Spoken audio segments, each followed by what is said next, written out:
And this differential equation is to be solved by the method we explained earlier. That is, you take integrating factor, then write down the solution. Then if you follow that method, you will get the solution in the form q of t is equal to 0.1 into 50 plus 2t plus c into 50 plus 2t raised to minus 1. And this equation, that is q of t, gives the amount of salt, because q of t represents the amount of salt. During time t is less than or equal to 25.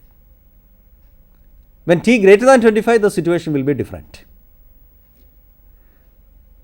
The concentration is given by Ct is equal to q of t divided by v of t.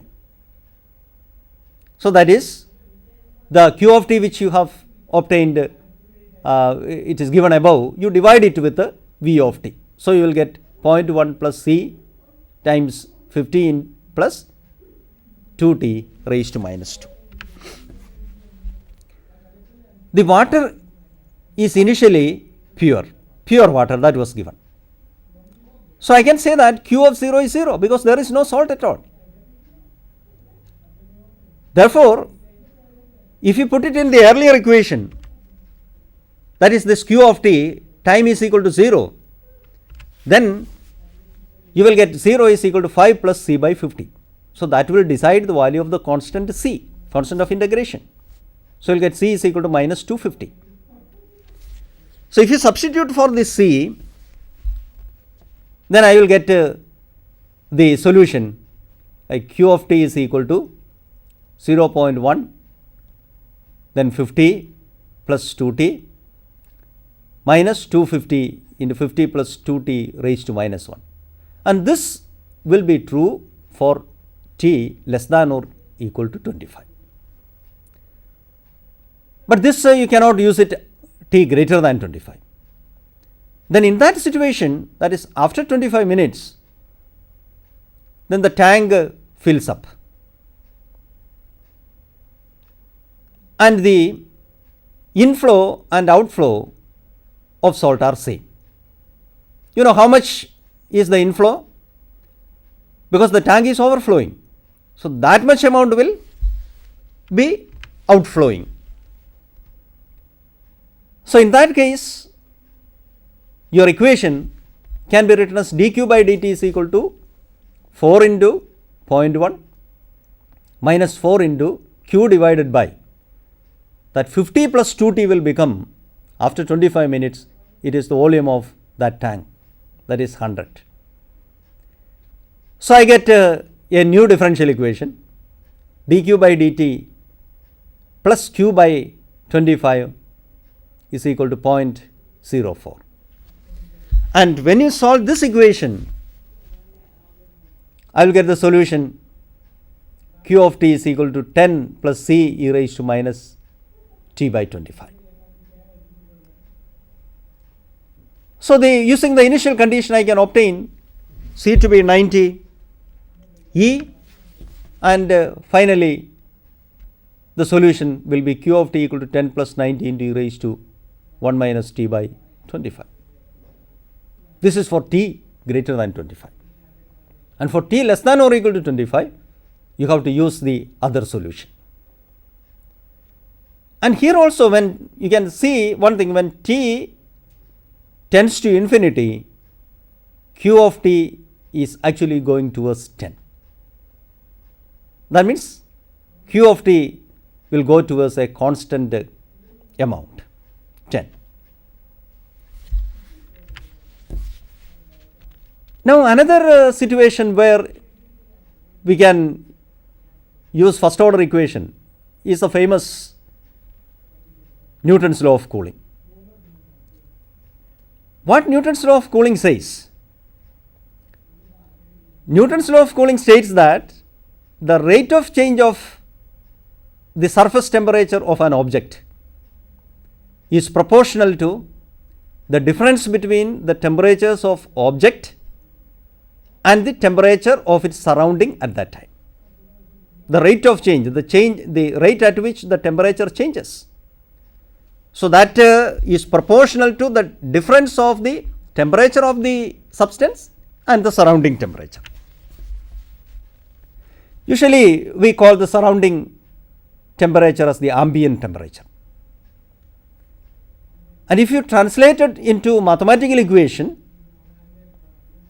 it takes the form dt by dt is equal to minus k into t minus t naught. You know, the rate of dt by dt means the rate of change of temperature with respect to time. And T is the temperature of the body. And T naught is the ambient temperature. That means T naught is the surrounding temperature. So T minus T naught will represent the difference of the temperature of the body and the surroundings. And there is a minus K, which says that the flow of the temperature is actually reducing. So the constant of proportionality, you put a minus sign. Now that can be written in the form dt by dt is equal to this plus kt is equal to kt naught. This equation has a solution, that is a simple equation. It's a variable separable equation actually, rather, or you can put it in the form of a linear equation. And the solution of it is T of t is equal to T naught plus C into e raised to minus kt. I have a constant of integration C. I want to find out that. So the initial condition which I can use is when T is equal to 0, the temperature you call it as T of 0. And then from T of t is equal to T naught plus C into e raised to minus kt, I will get T naught, T of 0 is equal to T naught plus C. So I will get the value of the constant C as T of 0 minus T naught. So the value of C is determined. Hence the solution can now be represented as T of t is equal to T naught plus T0. T0 means the temperature initially. T0 means it is the ambient temperature multiplied by e raised to minus kt. And you can see that when time t goes to infinity, t will goes to T naught. That is quite natural. Because if you keep a body, a hot body, in a comparatively cold room, then the temperature of the body decreases, and after a long time, the temperature of the surrounding and temperature of the body will become equal. The body attains the ambient temperature. So that is quite reasonable. Let us take this example. A body whose temperature T is initially 200 degrees centigrade. And this body is immersed in a liquid with temperature which is constantly kept at 100 degrees centigrade. If the temperature of the body is 150 degrees centigrade at time t equal to 1 minute, what is its temperature at t is equal to 2 minutes? So for solving this problem, we can use Newton's law of cooling. You take dt by dt is equal to minus k t minus T naught. This is a variable separable equation. You take dt upon t minus 100 is equal to minus k into dt. Then you integrate it. Then you will get this one, log t minus 100 is equal to minus kt plus c. And I use the initial condition. When time t is equal to 0, initially the temperature of the body is 200 degrees centigrade. So if I am using this condition, I will obtain the value of C as log 100. C is determined now, then one more constant is there, that is nothing but the K.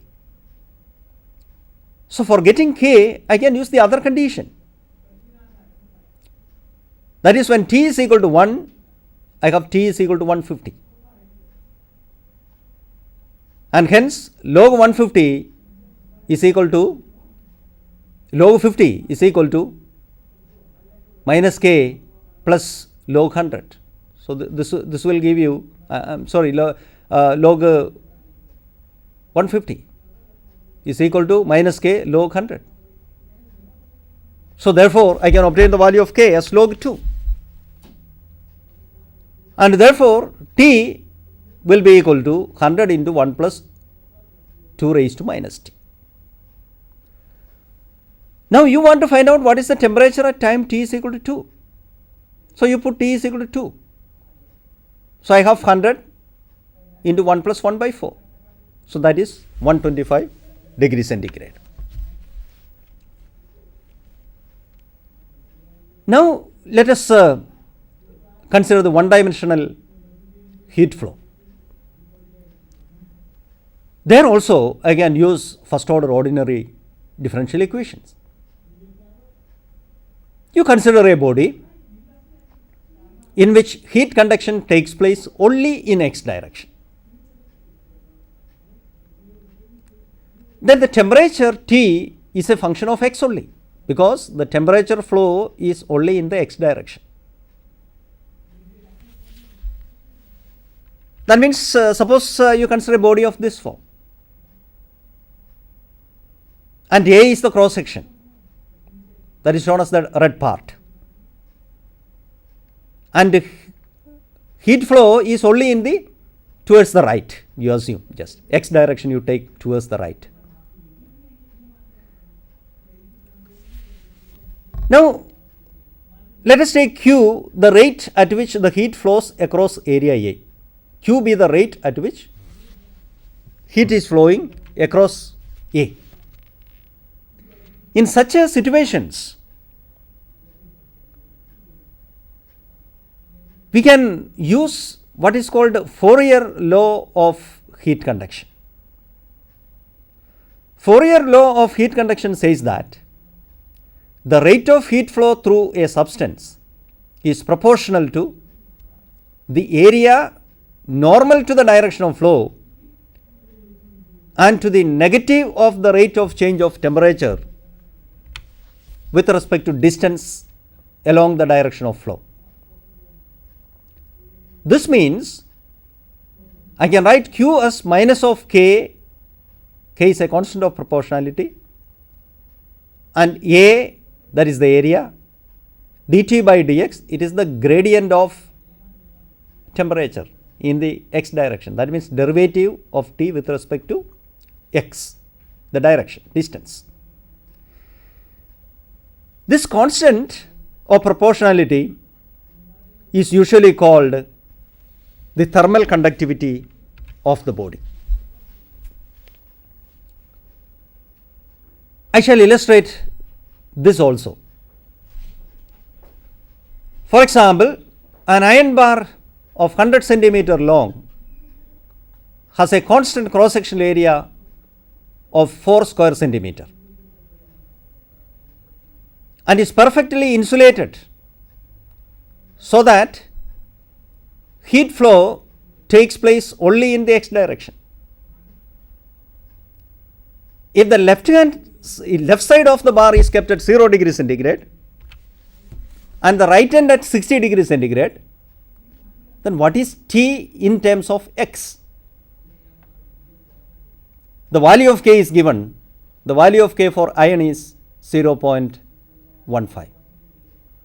We can solve this problem by using the equation for the heat flow, that is Q is equal to minus Ka dt by dt. So that I can rearrange and put it in this form. Dt by dt is equal to minus 1 by Ka into Q, and substitute the value of K and A, and then you integrate it. So when you integrate it, I will get T is equal to minus Q upon Ka. Ka will be 0.15 into 4, that is 0.6 into x plus C. That is a constant of integration. Now to get the constant of integration, I use the left side is kept at 0 degree centigrade. Left side means x equal to 0. So, this condition will give you C is equal to 0. And to get Q, I use the other condition, that the other end, that is x is equal to 100, I kept t is equal to 60 degree. So, that will give you Q equal to minus 0.36. Therefore, I will get a relation T is equal to 0.6 into x. So, at any x you will get the temperature. That is advantage. Now, I will very quickly go to the applications of second order equations.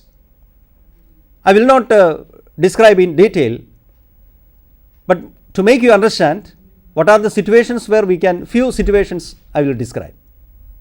One is the spring mass system. A spring mass system can be expressed mathematically in the form of a second order differential equation of the form d square x by dt square plus 2 lambda dx by dt plus omega square y equal to f of t.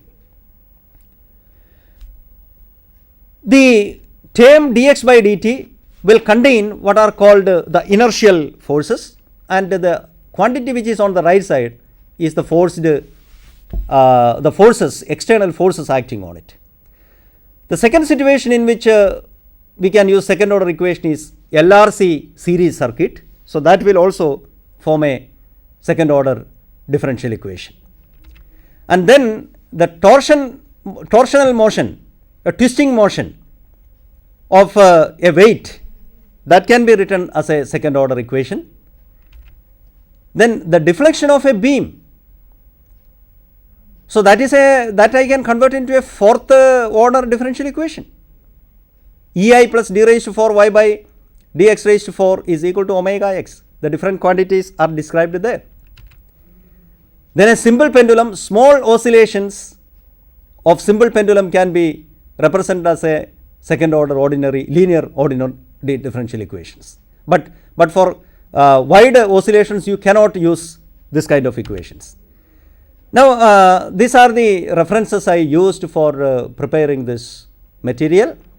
There are 4 books I have used it, and I hope that you enjoyed the application of differential equations. Thank you very much.